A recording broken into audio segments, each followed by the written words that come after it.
Next is Jim Zuccalo.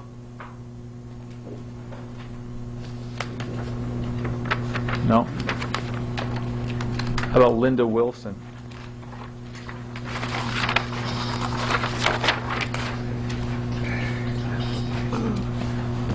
Good evening. My name is Linda Wilson. I'm from New Haven. I am part of People Against Injustice. And I'd just like to speak a moment on Bill number 6533, which we tried last year doing something with and has just gotten this far. The word oversight, from what I understand, is not welcome, number one. But in essence, that's what it really boils down to.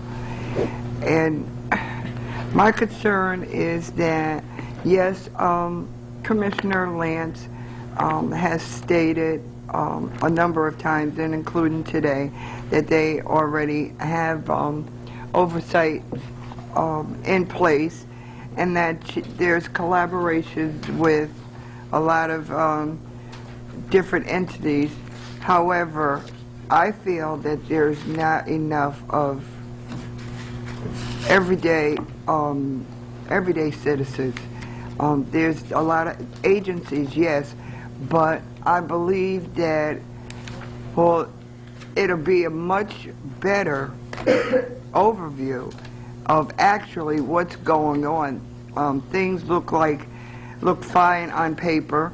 However, what's happening in actuality, it's not happening. So therefore, it is necessary to have everyday people on this committee, and people who have either been in the system themselves and has been released, formerly been in the system, and or family members of those who have been in the system, to get a true picture of what's going on. And that's it. Oh.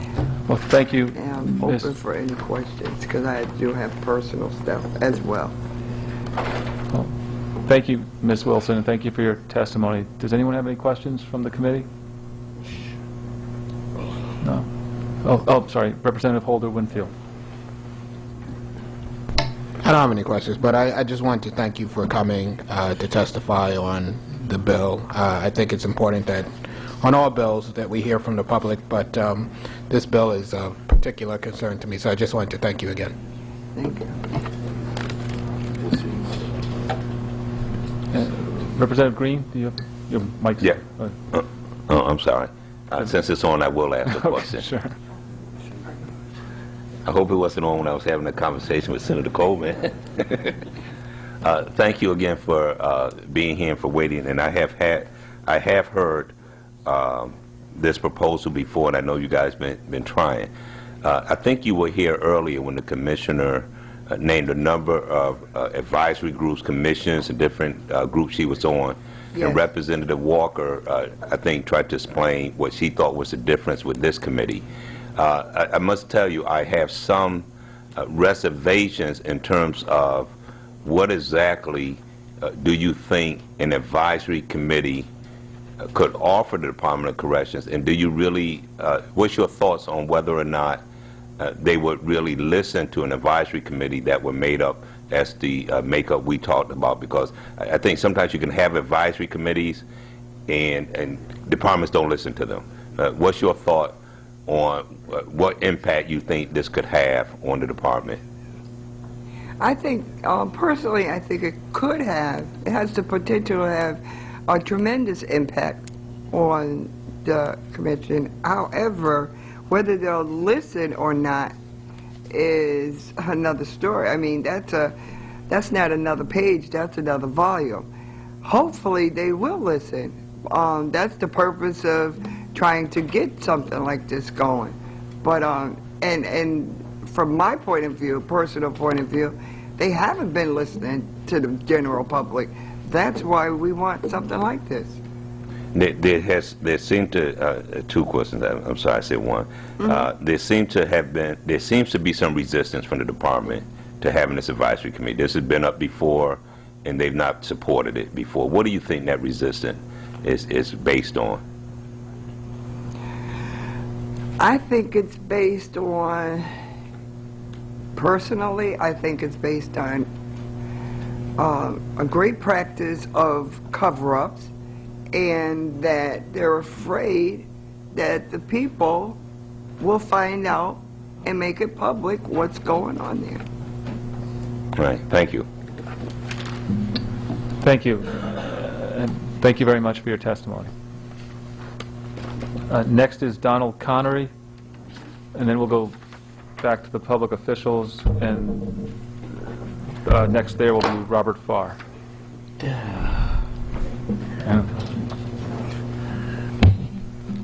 Good evening, senators and representatives, and Chairman Lawler. Glad you came. I'm here on Bill 348, recording interrogations. I'm a former foreign correspondent, a author, investigator of wrongful convictions. I'm an advisor to the Center on Wrongful Convictions at Northwestern Law School. I've done such books as Guilty Until Proven Innocent, Convicting the Innocent, and I'm writing a history of miscarriages of justice with a good deal to say about Connecticut. I may be a familiar face to some members of this committee because this is the 10th time, that's 10 times I've testified, always telling myself it's on behalf of the inevitable, and I think I'll change my name to Don Quixote since the windmill is still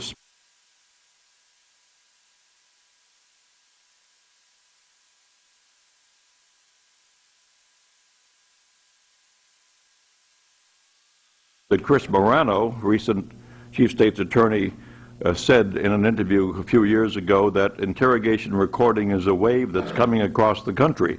Well, it sure is, as of recent years, 12 states and Washington, D.C. And I care too much about Connecticut to see that it will have the dishonor of competing with Mississippi and Alabama to be the last of the 50 states to abolish the secrecy of interrogation chambers.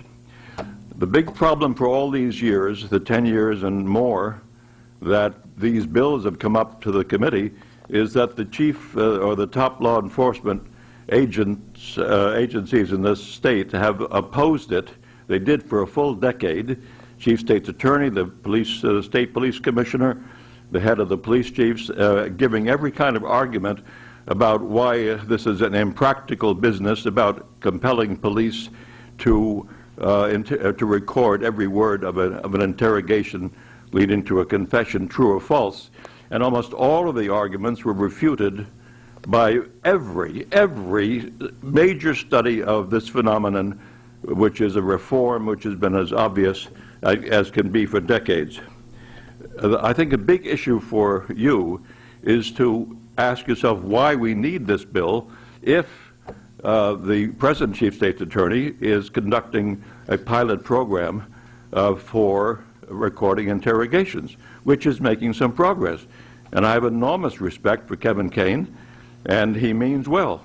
But what it amounts to is that these are baby steps, reinventing the wheel, one by one, jurisdiction by jurisdiction, police chief by police chief, prosecutor by prosecutor. Connecticut maybe someday, in 10 years or something, will have every police agency recording interrogations. And that's taking too long in light of what's necessary to protect the innocent and ensure the conviction of the guilty. My time is up. Questions? Well, thanks again. How many years has it been that you've been up here doing this? Well, 10 years. 10 years. 1996, I did an op-ed in the Hartford Courant. Yeah. I could have used the same argument I made here. It's nothing new, right, except that we have digital electronic means which are far more advanced, and Mr. Kane and his people are using those in the pilot program. But anyway, it's been a dozen years since the bills have been presented to the committee. Well, sometimes incremental progress is a good thing. I'm sorry? Sometimes incremental progress is a good thing. Well, I agree. This is true of all great causes. Yes.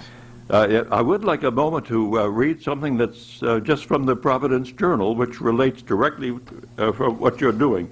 I won't read you the whole newspaper, nor even this article, but this is the March 18 Providence Journal. This is from a neighboring state, Rhode Island. Headline, Local federal law enforcement officials resist judge's call that they record their interrogations. The usual resistance in almost every state until they're dragged kicking and screaming to do what is in their best interest. This is about U.S. District Judge William Smith, who is in the forefront of a push to make sure that real-life law enforcement agencies record interrogations. Federal Judge Smith is instructing juries to view with caution police testimony about interviews that have not been recorded. And this is not by any means the first time that a federal judge or other judges have basically said to police agencies, why do you come into court without the interrogation recorded? Why do we have to have these suppression hearings? Why are we arguing about something which could easily be recorded? And obviously there's resistance in Rhode Island. I hope Connecticut will not resist it. I think this bill will be a driving force to get every police agency to quickly adopt recording. That's my message.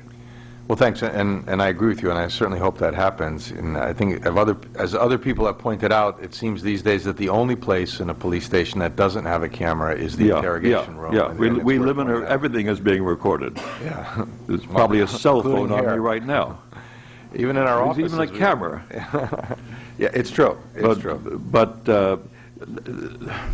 the other thing is, obviously, my big concern is the protection of the innocent. And we have people like Richard LaPointe and Ryan Thompson in Connecticut prisons because of confession or interrogation issues. But every police agency that adopts the thing recognizes that it's good for law enforcement because you can cement a conviction of a guilty person and protect the innocent. Well, thank you. Are there other questions?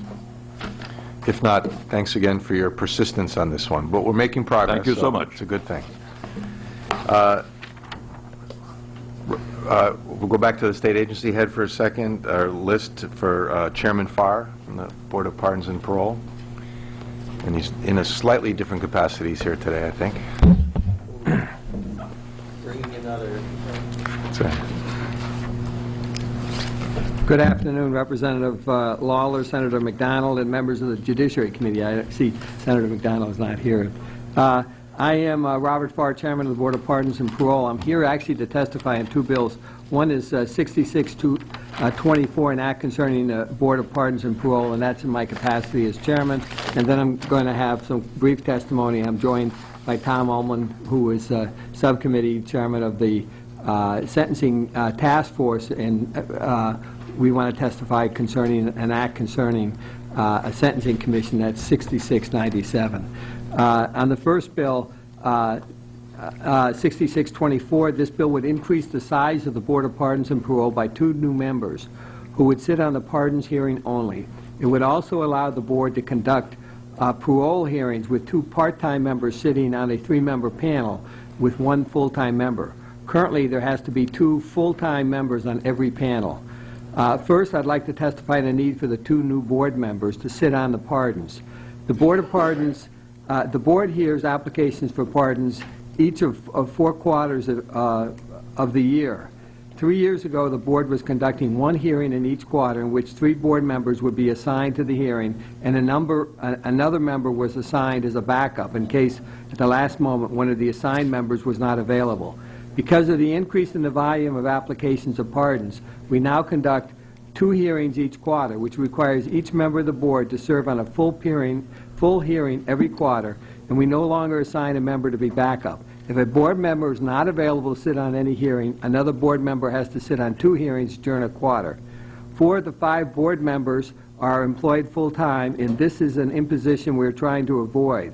With the addition of 2 board members, we would be able to return to the pattern having a backup member for every hearing cycle. There'd be no additional cost for the 2 new board members because we would be having the same number of hearings, so this is a no-cost provision. The second part of the bill would allow us to have parole hearings with 2 part-time members sitting on a 3-member panel. The present law requires us to have 2 full-time members on each panel. Since there are 5 full-time members plus myself, for a total of 6 available, we can have 3 hearings on a given day. However, if one member is on vacation or out sick, or if I'm at the legislature or at a pardons hearing or any other meeting, we're restricted to 2 hearings. If 2 full-time members were if 2 full-time members are unavailable and a third calls out sick, this restricts us to only 1 hearing. Part-time board members have the same qualifications as full-time members, and I do not believe there will be any change in the quality of the board's decision by allowing 2 part-time members to sit on a given hearing when full-time members are not available.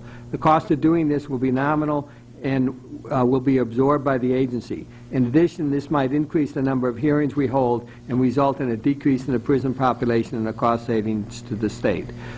If there's any questions on that bill, I'd be happy to answer them. Basically, we were seeking to have that made effective upon passage. We're in a situation now that if we have anybody gets sick or injured, as has already happened, with the 5 full-time members and myself, we end up in a situation we can't have 3 hearings at one time, and if we have other people out on vacation, we may end up that we can only have 1 hearing. We won't be able to handle the caseload we have. Are there any questions, or should I just get into the next bill? Senator Kissel has a question. Thank you very much, Chairman Lawler. And I would say, what a difference a few years make. Way back when, you would have acknowledged me here on the committee as ranking member. Now you're chairman. I was trying to be brief. Senator McDonald is not even here, and I'm just completely ignored. So, well, I guess the more things change, the more they stay the same. I was just wondering, though, I appreciate doing more with less. It seems to me it makes an awful lot of sense. I'd like to believe that there would be no controversy regarding it. How are you folks doing on the backlog? I know the numbers for the Department of Corrections are real good right now, but I know that you were trying to tackle that sort of roadblock, and just wondering where things are going. We're slowly making progress. We basically have 7 retirees that were working on a project to address the backlog exclusively, and they've been making great progress in addressing them. And it's really a question now that the number of hearings we've been having each week has been increasing virtually every week. And so we expect, my estimate is that the backlog will be dissipated probably in sometime in the next 6 or 7 months. It's still going to take us a while to do that. Great. Well, congratulations on tackling a mountain of work and organizing the information and getting it all together. And I'm very much looking forward now to the testimony of Attorney Ullman and Ms. Toombs on that great initiative regarding the Sentencing Commission. Let me just start then on... Can I just ask, Bob, before you start, does the parole board have a ranking member even, or do you guys have that? No, it doesn't. That's why I'm so unusual. They kind of get in the way, don't they? I'm used to we use chairs only, so... I like that system. It's a position I've sort of forgotten about. Feeling like Rodney Dangerfield. Good afternoon, Chairman Lawler, and Ranking Member Senator Kissel, and members of the Judiciary Committee. I'm Robert Farr, Chairman of the Board of Pardons and Parole and designated Chair of the Sentencing Task Force. I'm testifying on Bill 6697, which is a proposal to create a permanent sentencing commission that was supported by the Sentencing Task Force. I've submitted written testimony on this, but I think that Tom Ullman, who was instrumental in drafting the final bill before us, has some testimony, and it would probably be easier if I turned it over to Tom at this point, and also Barbara has some information to share with the committee. So with that, Tom, you want to... Thank you. Good afternoon, Chairman Lawler and other members of the Judiciary Committee. I am the public defender from New Haven Judicial District. I'm the past president of the Connecticut Criminal Defense Lawyers Association, still a member of their board. and I was honored to be the chairperson of the subcommittee that drafted this proposal, and I'm here in support of Bill number 6697, which is an act establishing a sentencing commission. Without trying to be self-serving in this matter, I've sat here and listened to all the bills that have been here today, and I've followed carefully the other bills that are before the Judiciary Committee. I think this is one of the most important pieces of legislation that's coming before this committee and the legislature this term. It is long-term, it is global, it is systemic in nature, and I think if we're ever going to have changes in our criminal justice system and effective policy and sentencing policy in particular, a sentencing commission like this is a fabulous idea. It is something I was unfamiliar with before I was asked to be a member of the sentencing task force by the Chief Public Defender, Susan Story. I have become firmly committed to the creation of such a sentencing committee. Part of this comes from the efforts that were achieved by the sentencing task force, which produced a group of people, legislators, judges, professionals from all the agencies within the criminal justice system, victims advocate, defense attorneys, the Commissioner of Corrections, Commissioner of Mental Health, probation, the head of CSSD, all working together in a collaborative, nonpartisan effort. And I think what we've presented here in this bill and what you have before you in this bill is a bill that seeks to ultimately analyze existing legislation and existing policies and look at proposed legislation and proposed policies from a nonpartisan, data-based perspective, non-political, in which you can step back and take a look at criminal justice policy, analyze it in terms of its fiscal impact, analyze it in terms of its racial impact, and report back to whoever's seeking that information, whether it's proposed legislation, whether it's a question from the governor, whether it's a question from corrections, whether it's a community that seeks information about the viability of sentencing alternative programs, so many issues that affect us today in sentencing that involve all of our agencies. And I think this is a body that could provide neutral information that's evidence-based once we gather the data. What we discovered during the sentencing task force and in our discussions, and I want to say we almost met every 3 weeks for almost 2 years in drafting this proposal. We brought in through Vera, Barbara Toombs, as our consultant, we brought in the executive directors from Pennsylvania of the Sentencing Commission, the executive director of the Virginia Sentencing Commission, well-established sentencing commissions, where they issue annual reports every year, maybe a half an inch thick, that has incredible data about sentencing. Why? Because they've built up data over the years. They have an executive director, they have staff, and they look at all of these issues. And so when the legislature, when there's proposed criminal justice legislation, it gets referred to the Sentencing Commission. And the Sentencing Commission issues a response as to what the fiscal impact is, what the 5 to 10 year projections are for fiscal impact, what the diversity impact is of the legislation. And it's done from an apolitical group. And then the legislature or whoever's seeking that information can do what it will with the information that it has. But in some ways it takes some of the politics out of the criminal justice decisions and policies.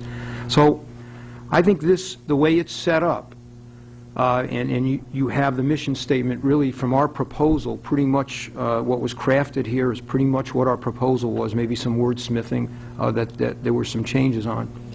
But outside of that, you have a 23-member commission that's proposed here.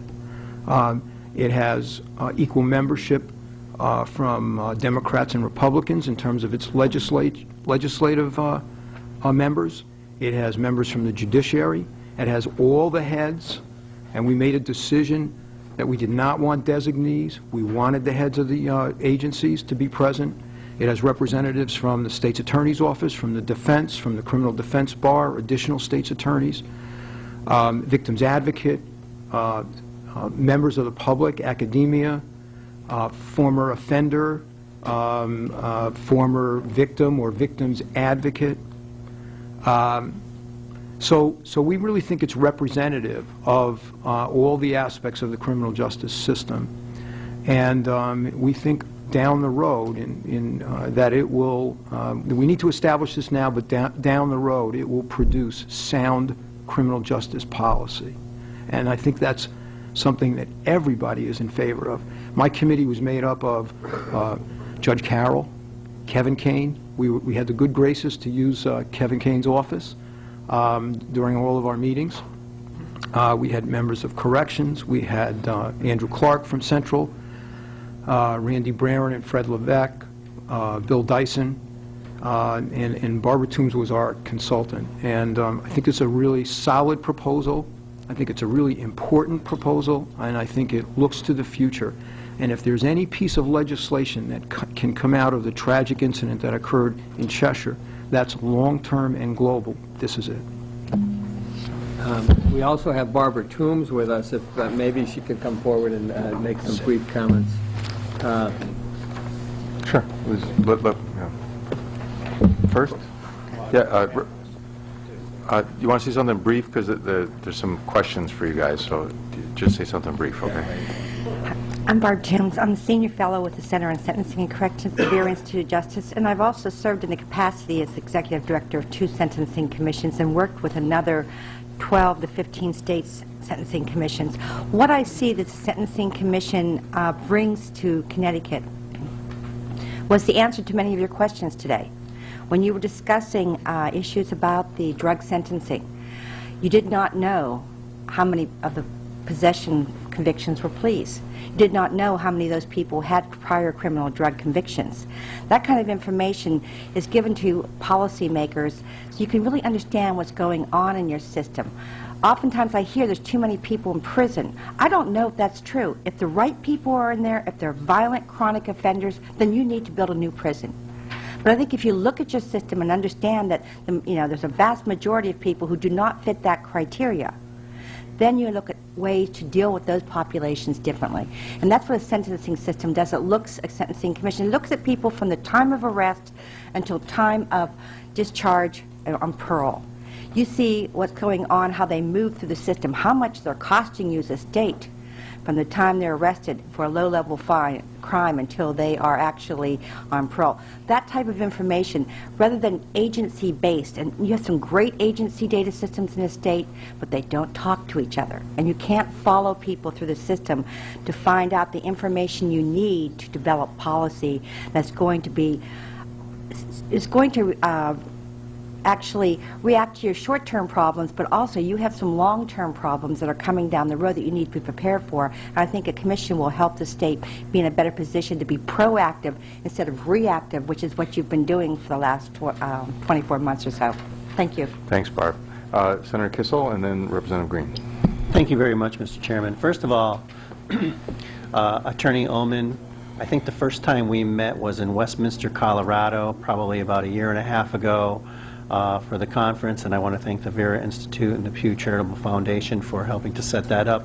And that's when I first basically got involved in trying to come up with the notion of a sentencing commission. And at that time I was concerned whether the title should be a sentencing commission, but lo and behold, it's not the title, it's the composition. And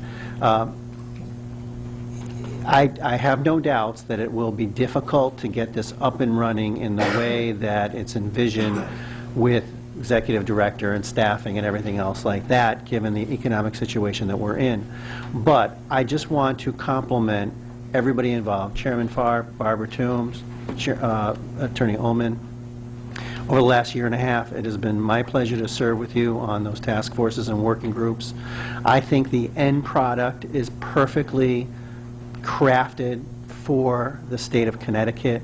You went out there, you got the best from all the other states, and yet you were unafraid in working with everybody else to carve the edges and to put in the nuances and to make the changes that were necessary so that it would work here in the state of Connecticut. I'd like to believe that we could all come together, Republicans and Democrats alike, and embrace the concept of a sentencing commission.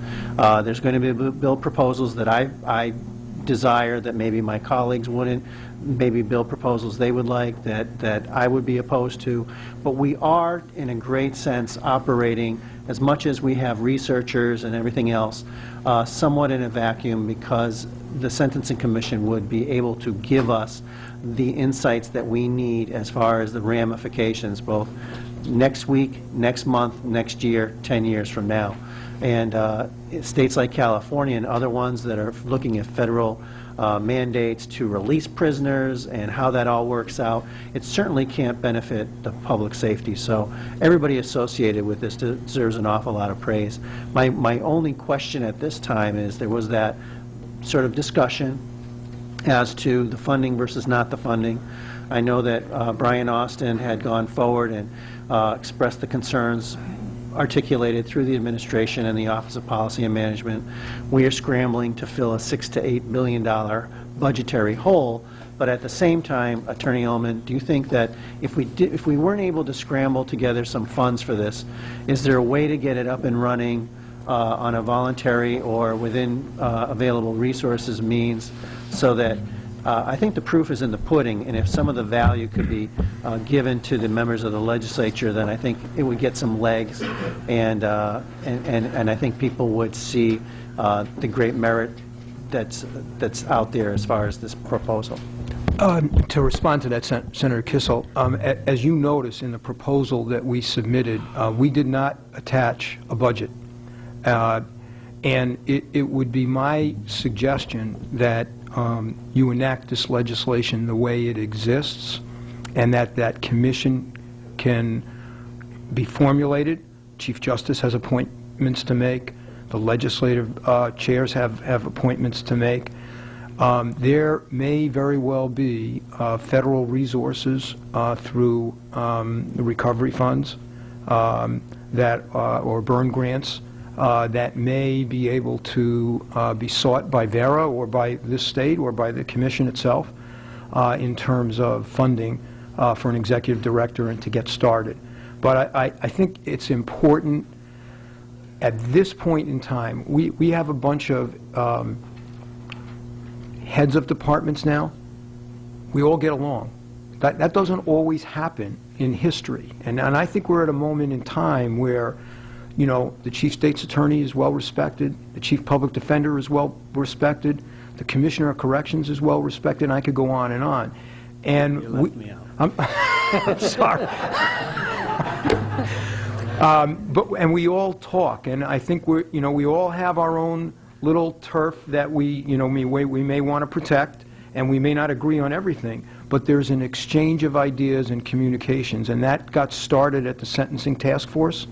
And I think this would continue. So I think establishing the Sentencing Commission, and believe me, I would be concerned about creating a paper tiger and then it disappearing. But I really think that there's investment in this. The Commissioner of Corrections supports this. She was very active in this. Judicial, while they didn't vote at the actual Sentencing Task Force vote, they were very involved in this. They were very pleased with how it came out. Their concerns were taken into consideration during the crafting of this legislation. So I think it's important to create the commission and get it started. And I think that there'll be alternative sources. I mean, we're well aware of the fiscal nightmare that the state of Connecticut is facing. I think there'll be some alternative sources of funds to get us started once the members are actually appointed. We can look to academia as well to see if there can be sources of funds to get us started. We don't need a lot of, this proposal does not need a lot of money to get started. So I think it's capable. I think it's really important to keep the traction going here. That's been started by, I would say, a lot of collaboration with a lot of the different agencies that are involved. Well, again, my compliments to each and every one of you. I don't know, is it because I'm a Republican or a member of the minority party? Because I've been giving compliments to a lot of people testifying today, and they all look at me like, what's he up to? I'm not really sure. And I mean it from the bottom of my heart. It was like it was a yeoman's effort on everybody's behalf, and you're exactly correct. I think the stars, the moon, and the sun are aligned. People need to be able to trust us going forward. There's a variety of states that have these things up and running. You can't point to Pennsylvania and say they're not tough on crime. They are. They actually have sentences that are, in my opinion, somewhat draconian in certain areas.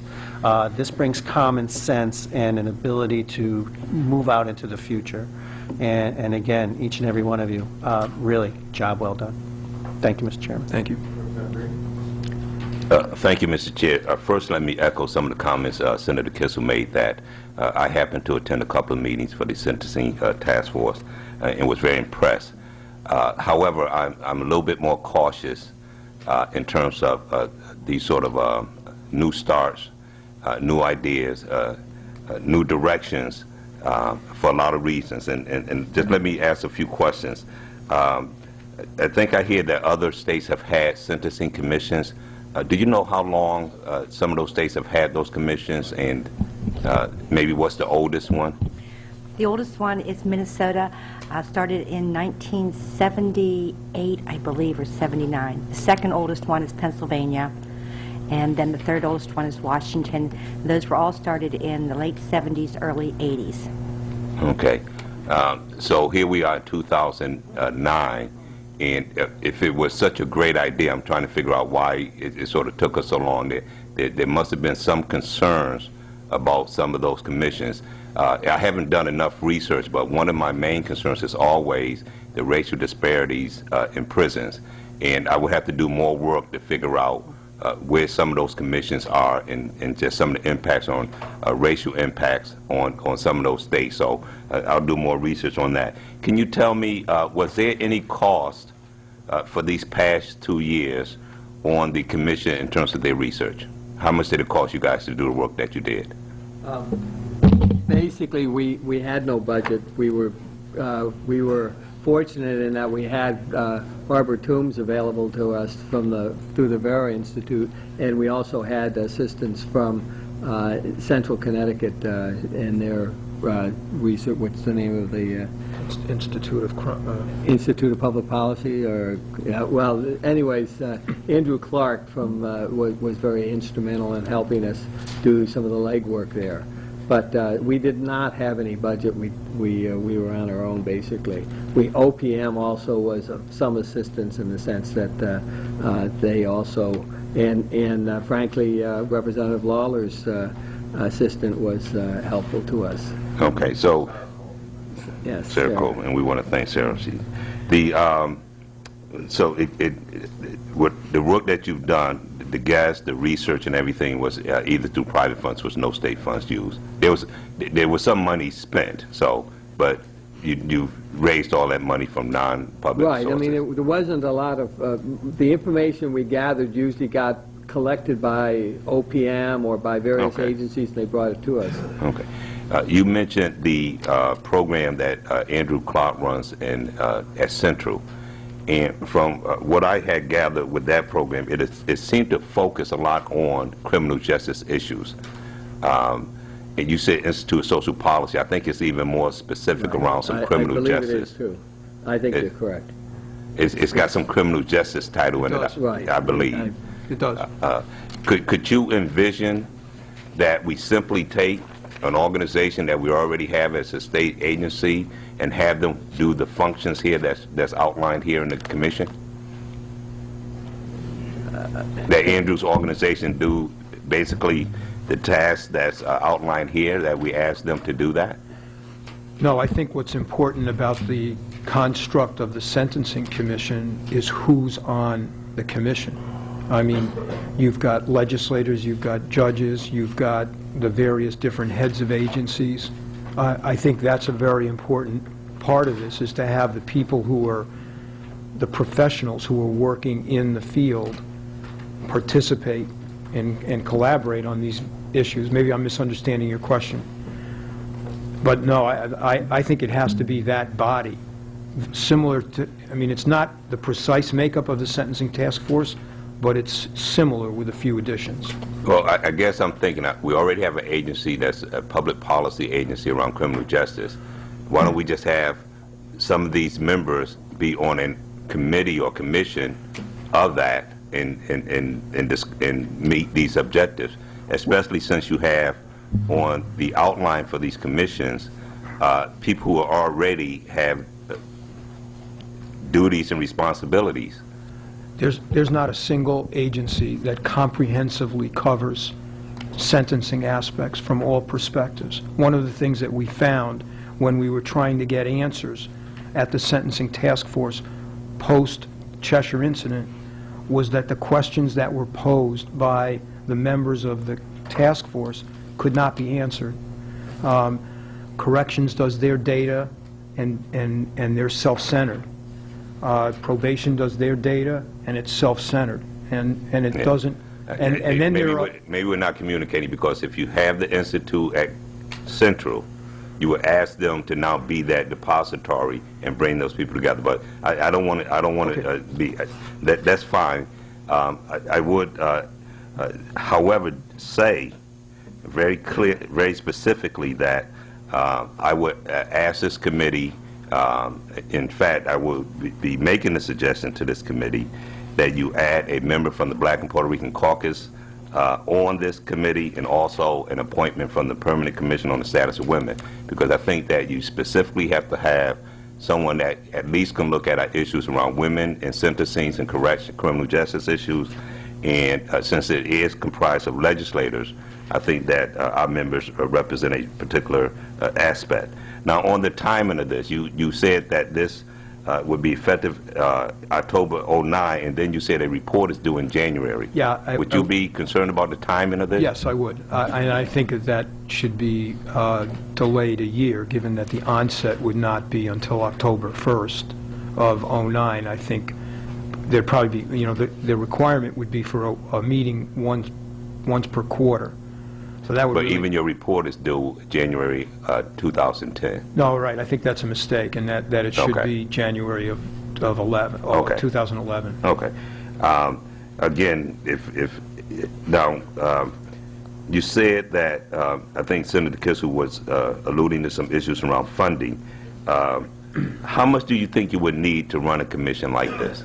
What would be your budget? What do you estimate would be a budget for this type of organization? I don't believe that the commission to be appointed and to start having meetings would require any budget. All those people are employed. They'd be there in their capacity as either the Commissioner of Corrections or legislators or judges and things like that. Once you got into the idea of having an executive director and research associates, then you would obviously have the need for a budget, and that is what we would seek the federal funding for, given the current times that we have. When we started estimating what that would cost, I think our breakdown was, if you just bear with me one moment,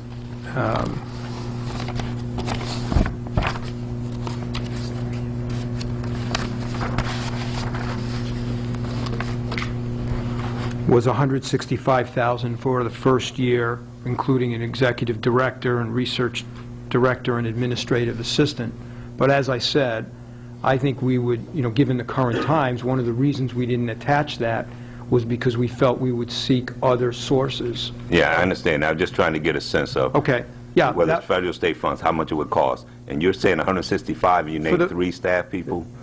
To start with. That's a partial start of the year, and then total in the end for 1 year, once you had several research associates, would be $680,000. Okay. But keep in mind that if you look at, one of the goals would be to reallocate prison, to look at the effect upon prison space and prison beds. If you came up with a sentencing structure that got you greater public safety with some reduction in the amount of people in prison, this whole commission would be more than paying for itself. I mean, just if you had 4 less people in prison for the year at $40,000 each, That's 160,000 people, $160,000, and we have about 19,000 people in prison. So it wouldn't take much change in our sentencing structure to save 4 beds. That's a very, very small impact. That's what other states have found. If you start looking at your sentencing structure, deciding if there are ways in which you can change the statute so that you can get better public safety at lower cost by reducing some of the sentences for certain offenders, you more than pay for the cost of the commission. But right now, there's nobody looking at the sentencing aspect of it. You know, the Department of Corrections is heavily involved in reentry, as we are. People are looking at parts of the system, but nobody is really looking at sentencing as such, which has a heavy impact upon how the whole system operates. Okay. And one last question for the Sentencing Commission. I do have a question for Representative Chairman Farr on the parole. On the in the Sentencing Commission, you asked that it be designated as a criminal justice agency. And just based on the previous conversation we had about Department of Corrections and the Freedom of Information, and also in the bill, you're asking for certain information, confidential information for you to have. Do you think, and are you projecting that this is an agency that will have certain information that's protected from public public disclosure? And I would be concerned about that if we designate it as a criminal justice agency, that one may limit some inquiry as to information about the agency, and also a lot of our criminal justice agencies are trying to get designated as, quote, those individuals actually providing hazardous duties and then getting other kind of benefits. Are we clear that we're not going to be coming back saying, Okay. our job is at such a risk that we have to have certain other protections? Go ahead. Okay. The reason we requested that be classified as a criminal justice agency, as you know, we gathered data from current agencies throughout the state, Department of Corrections and so forth. There's certain information that's confidential that we would need to actually profile certain types of offenders, to look at sentencing trends. So if you're looking, for example, if you want to look at a portion of your drug population that's sentenced in prison, you say, I want to pick a portion of these people and I want to put them in an alternative program. You would want to know what the crime of conviction was. You want to know whether they had previous drug convictions. You'd want to know whether perhaps there had been previous attempts at treatment